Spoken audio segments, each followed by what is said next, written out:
ক্ষেত্রে যেটা দরকার সেটা হচ্ছে ফার্স্ট হচ্ছে যদি ব্যাংকের তাহলে পরিষ্কার ক্লিয়ার যে ব্যাংকের কোথাও গাফিলতি আছে সিস্টেমে, কারণ ব্যাংকের যে টোল ফ্রি নাম্বারটা সেটার মধ্যে কোনো সমস্যা আছে। উনি এবার স্টেটওয়ে উনি ব্যাংকিং অথরিটিকে, ব্যাংকিং ওম্বাডসম্যানকে কমপ্লেন ফাইল করবেন এবং ব্যাংকের লায়াবিলিটি বা লাইসেন্সটা দেখাবেন।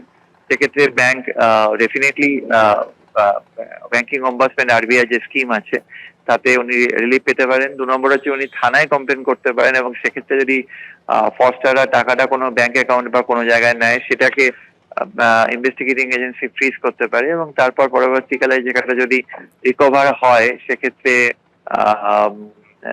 আমাদের কমপ্লেনেন্ট গিয়ে কোর্টে প্রেয়ার করে সেই টাকাটা ফেরতের জন্য প্রেয়ার করতে পারে। ওয়াসি ইডির পাওয়ার কিন্তু একটা ইনভেস্টিগেটিং এজেন্সিকে দেওয়া আছে, অর্থাৎ সে কিন্তু টাকাটাকে, যে টাকাটা ক্রাইমের মানি সেটাকে কিন্তু সে কোর্টে প্রেয়ার করে সেই টাকা থেকে কিন্তু ভিকটিমকে টাকা দিতে পারে। পাশাপাশি দুটো ঘটনা আপনাদের দেখায়। একেবারে যাদবপুর স্টেডিয়ামের কাছে এসবিআই এর যে ব্রাঞ্চ সেখানেই ঘটেছে এই ঘটনা, যেখানে জালিয়াতির ঘটনা ঘটেছে। কার্ড লক হয়ে গিয়ে একেবারে সাইবার ক্রাইমের শিকার হয়েছেন একাধিক মানুষ। আর পড়শি শহর হাওড়া, সেখানে কি হয়েছে, আলমপুরে একটি রাষ্ট্রায়ত্ত ব্যাংকের এটিএম কিন্তু সেখানেও একেবারে ভোর রাতে আন্দুল রোডের ধারে আলমপুরে গ্যাস কাটার দিয়ে এটিএম মেশিন কেটে ফেলা হয়েছে। এমনকি তারপরে মেশিনে আগুন পর্যন্ত লাগিয়ে দেওয়া হয়েছে। কেটে দেওয়া অংশ রাস্তার ওপরে পড়ে থাকতে দেখছেন স্থানীয় বাসিন্দারা। এত বড় একটা ঘটনা ঘটে গেল, কেউ কোনো শব্দ পেলেন না। কিভাবে সম্ভব হলো, কথা বলবো। সুনীত হালদার রয়েছেন আমাদের প্রতিনিধি। সুনীত, কিভাবে এই ঘটনা ঘটাতে পারলো দুষ্কৃতীরা, এবং এখানেও কোনোভাবে কি নিরাপত্তা রক্ষী ছিলেন না? দেখো কুসুমিতা, যেটা ঘটনা যে আজকে অর্থাৎ শনিবার ভোর রাতে সাঁকরাইল থানার অন্তর্গত আলমপুরে ঠিক আন্দুল রোডের ধারে একটা এসবিআই, একটি রাষ্ট্রায়ত্ত ব্যাংক, সেই তার ব্যাংকের যে এটিএম কাউন্টার আছে সেখানে কার্যত দুষ্কৃতীরা টাকা লুট করে এমনটাই জানা যাচ্ছে।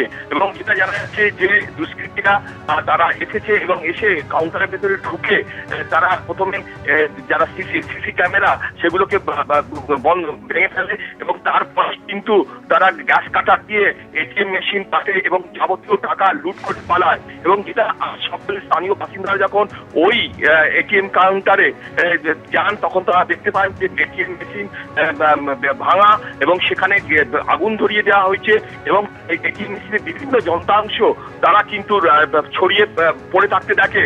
সঙ্গে সঙ্গে খবর দেওয়া হয় সাঁকরাইল থানায় এবং সাঁকরাইল থানার পুলিশ ঘটনাস্থলে ছুটে আসে এবং হাওড়া সিটি পুলিশের গোয়েন্দারাও ছুটে আসেন। গোটা ঘটনার তদন্ত শুরু করেছে এবং পুলিশের পক্ষ থেকে ইতিমধ্যেই এসবিআই ব্যাংকের উচ্চপদস্থ আধিকারিকদের খবর দেওয়া হয়েছে বলে জানা গেছে এবং তারাও ঘটনাস্থলে আসছেন। কি পরিমাণ টাকা ওই এটিএম মেশিন থেকে লুট হয়েছে তা এখনো স্পষ্ট নয়। ব্যাংকের আধিকারিকরা এসে যারা হিসেব দিলে তবেই কিন্তু ছবিটা পরিষ্কার হবে এমনটাই জানা গেছে। এবং এর পাশাপাশি পুলিশের পক্ষ থেকে ফরেনসিক টিমের সহযোগিতা চাওয়া হচ্ছে। ফরেনসিক টিম আসবে এবং কিভাবে এই গ্যাস কাটারের মাধ্যমে কাটা হয়েছে সেটাও কিন্তু পরীক্ষা করে দেখা হবে বলে জানা গেছে। এবং গোটা ঘটনার তদন্ত শুরু করেছে সাঁকরাইল থানার পুলিশ এবং ওই এলাকার যাবতীয় সিসিটিভি ফুটেজ সংগ্রহ করা হচ্ছে। প্রাথমিকভাবে মনে করা হচ্ছে এইটা ভোর রাতে ঘটনাটা ঘটে থাকতে পারে, তার কারণ রাতের দিকে যে পুলিশের যে পেট্রোলিং থাকে সেটা কিন্তু ভোরের দিকে অনেকটা থাকে না এবং এরই সুযোগ নিয়ে কিন্তু এইভাবে হামলা চালিয়েছে। একেবারে সুনীত, ধন্যবাদ।